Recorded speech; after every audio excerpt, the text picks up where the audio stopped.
নমস্কার। আমি আপনাদের সামনে আবার এসে গেছি একটা নতুন রেসিপি নিয়ে। রেসিপিটির নাম হলো ভুসো চিংড়ির বড়া।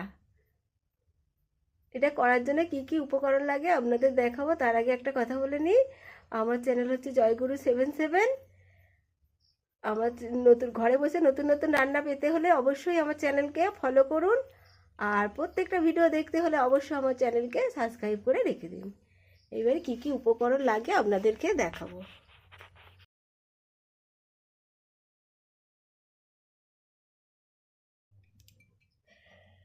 এতে ভুসো চিংড়ি আছে 250 গ্রাম, ধনেপাতা আছে অল্প পরিমাণ, 7 থেকে 8 পিস কাঁচা লঙ্কা, আলু সিদ্ধ আছে হাফ পিস, 5 পিস পেঁয়াজ, 1 পিস ডিম, কর্নফ্লাওয়ার 50 গ্রাম, নুন স্বাদ মতো, তেল আছে 1 কাপ ভাজার জন্য, লঙ্কা গুঁড়ো আছে 1 চামচ, হলুদ গুঁড়ো আছে 1 চামচ, জিরে গুঁড়ো আছে 1 চামচ, রসুন আছে 10 পিস, আদা আছে 1 পিস, আর মিট মশলা আছে 1 টেবিল চামচ। প্রথমে আমি মাছটাকে পরিষ্কার করে ধুয়ে নিয়েছি, কারণ এই মাছে প্রচুর বালি থাকে। অন্তত 10 বার ধুয়েছি।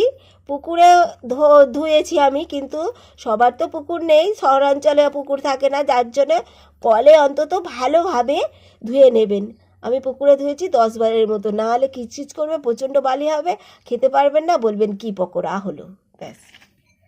এইবার আমি প্রথমে কাঁচা লঙ্কাগুলোকে কেটে নিচ্ছি।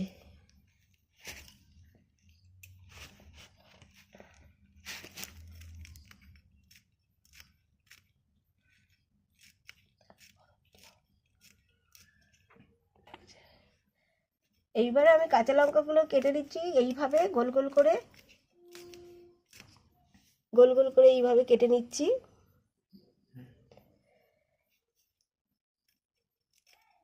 আমাদের কাঁচা লঙ্কা আছে 6 থেকে 7টা, কিন্তু আপনারা যদি মনে করেন বেশি ঝাল খেতে ইচ্ছুক, তাহলে একটু কাঁচা লঙ্কা বাড়িয়ে দেবেন বা গুঁড়ো লঙ্কা বাড়িয়ে দেবেন।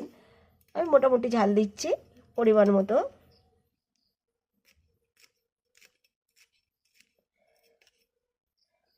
কাঁচা লঙ্কাগুলো কেটে আমি বলের মধ্যে রেখে দিচ্ছি, বা পাত্রটার মধ্যে, যাতে ভুসো চিংড়ি রাখা আছে। এইবার আমি পেঁয়াজগুলো কেটে দিচ্ছি।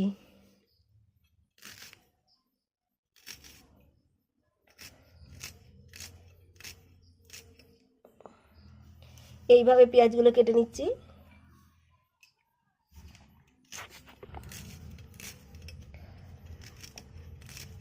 পেঁয়াজগুলো এখন কেটে নিচ্ছি এইভাবে।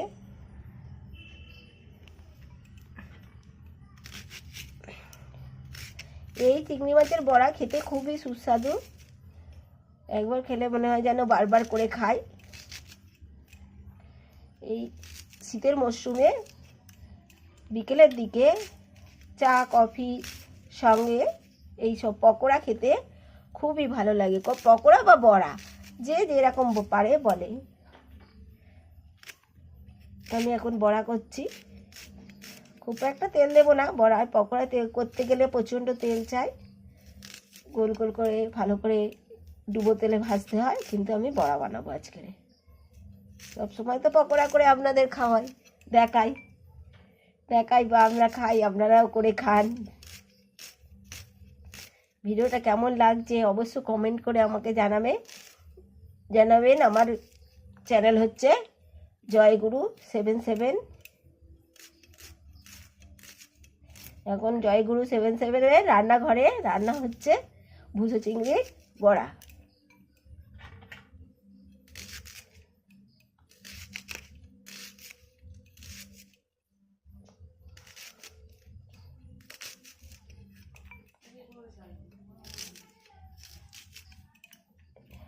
পেঁয়াজ আমার কাটা রেডি হয়ে গিয়েছে।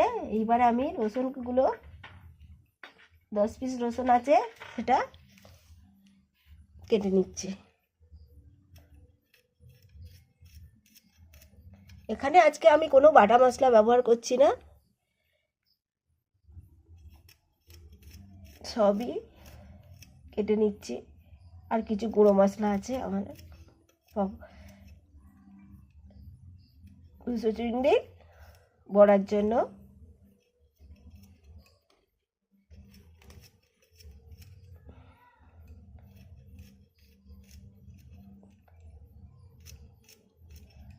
রসুন আমার কাটা হয়ে গেছে। এবার ধনেপাতাগুলো, এইবার আমি ধনেপাতাগুলোকে সুন্দর করে ছোট ছোট করে কেটে দিচ্ছি।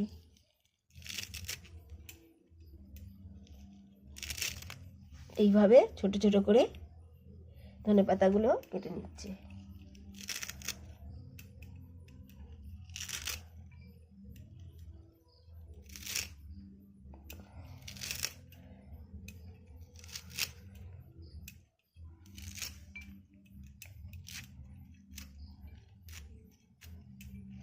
সব রকম কাটা হয়ে গিয়েছে, বলের মধ্যে রেখে দিয়েছি। এইবার আমি আলুটা এর মধ্যে দিয়ে দিচ্ছি মেখে ভালো করে। আলুটা একদম, এবারে আমি ডিমটা ফাটিয়ে এর মধ্যে দিয়ে দিচ্ছি।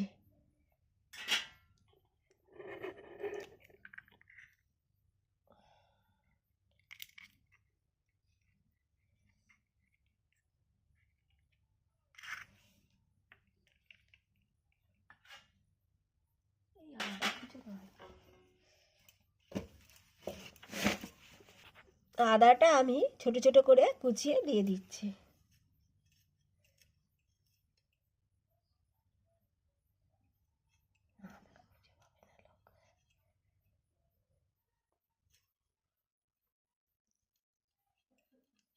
এইভাবে একদম ছোট ছোট করে কেটে নিচ্ছি আদাটাকে।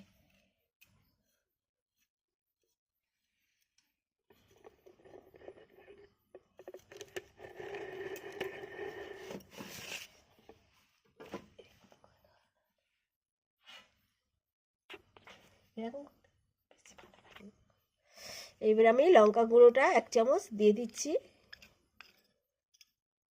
হলুদ গুঁড়ো 1 চামচ দিয়ে দিচ্ছি। মাছের মধ্যে, বলটার মধ্যে বা পাত্রের মধ্যে 1 চামচ জিরে গুঁড়ো দিয়ে দিলাম। 1 টেবিল চামচ মিট মশলা দিয়ে দিলাম। এবারে স্বাদ মতো নুন আমি দিয়ে দিচ্ছি। স্বাদ মতো নুন দিয়ে দিলাম। ভালো করে ফেটিয়ে নিচ্ছি বা মেখে নিচ্ছি।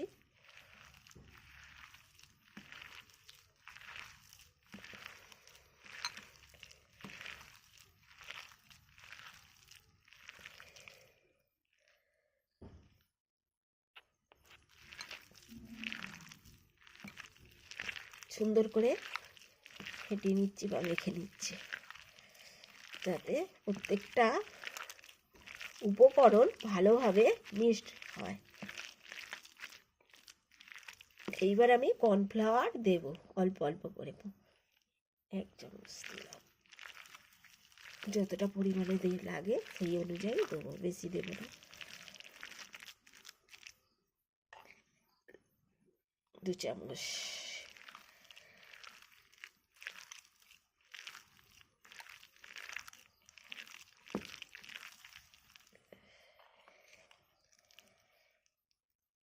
তিন চামচ দিলাম। 4 চামচ।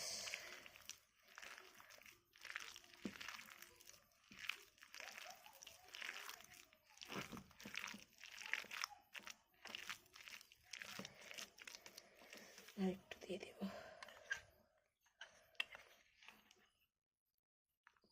5 চামচ কর্নফ্লাওয়ার দিয়ে দিলাম। ভালো করে ফেটিয়ে নিচ্ছি এটাকে। এখন আমার জয়গুরু 77 রান্নাঘরে রান্না হচ্ছে বুসো চিংড়ির বড়া। প্রত্যেকটা উপকরণ যাতে ভালোভাবে মেশে, তার জন্য আমি 5 মিনিটের জন্য ঢাকনা দিয়ে ঢেকে দিচ্ছি। হয়ে গিয়েছে। এবার আমি তেল অল্প করে দিয়ে দিচ্ছি, খুব একটা দেব না, যেহেতু এটা বড়া হবে তাই জন্য অল্প তেলই দেওয়া হবে। হালকা একটু নুন দিয়ে দিচ্ছি যাতে না কড়ার গায়ে আটকে যায় পকোড়াগুলো বা বড়াগুলো।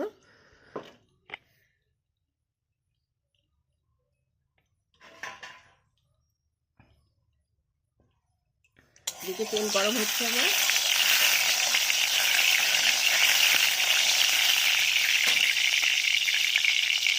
এবার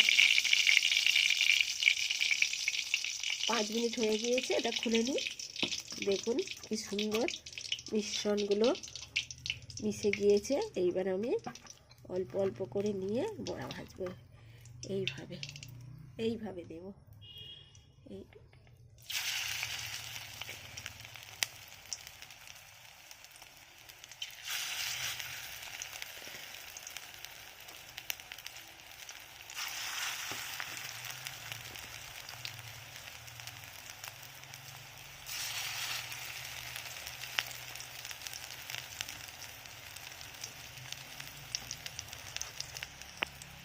এইগুলো বড়াগুলো এবারে আমি আস্তে করে উল্টে দেব। এইভাবে একটা একটা করে উল্টে দেব।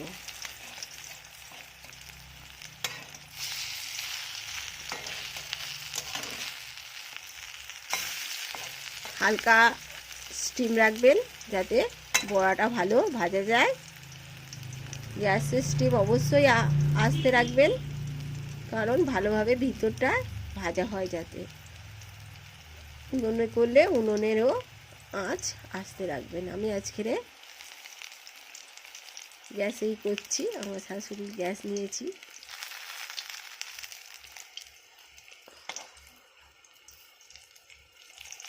একটু চেপে চেপে দিচ্ছি যাতে ভালোভাবে ভাজা হয়।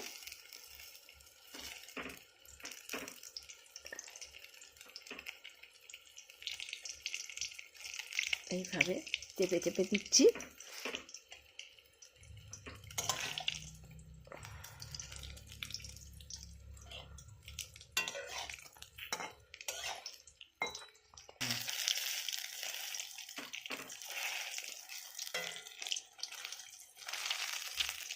খুবই নরম আঁচে করতে হবে যাতে ভিতরে একটুও যেন না কাঁচা থাকে। আর এইভাবে চাপতে হবে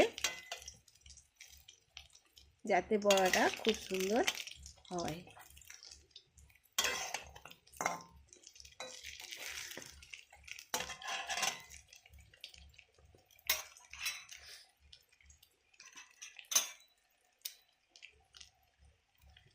বড়া আমার রেডি হয়ে গিয়েছে, এবারে তুলে নিচ্ছি।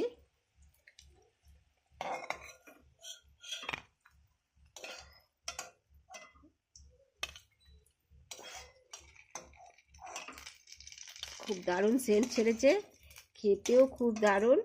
খেয়ে দেখুন, প্রথমে দেখুন তারপরে খান। বড়া আমার ভাজা রেডি হয়ে গিয়েছে। বড়ার সঙ্গে খাওয়ার জন্য প্রথমে আমি এখানে রেখে দিয়েছি পেঁয়াজ কুচি, সস, টমেটো সস আর হচ্ছে শসা কুচি। প্রথমে ভালোভাবে দেখে নিন কিভাবে করছি, তারপরে নিজেরা করে খান এবং কমেন্টে জানান কেমন হলো। ভিডিওটা ভালো লাগলে লাইক, কমেন্ট, সাবস্ক্রাইব অবশ্যই করবেন আর কমেন্টে জানাবেন কেমন খেতে হলো।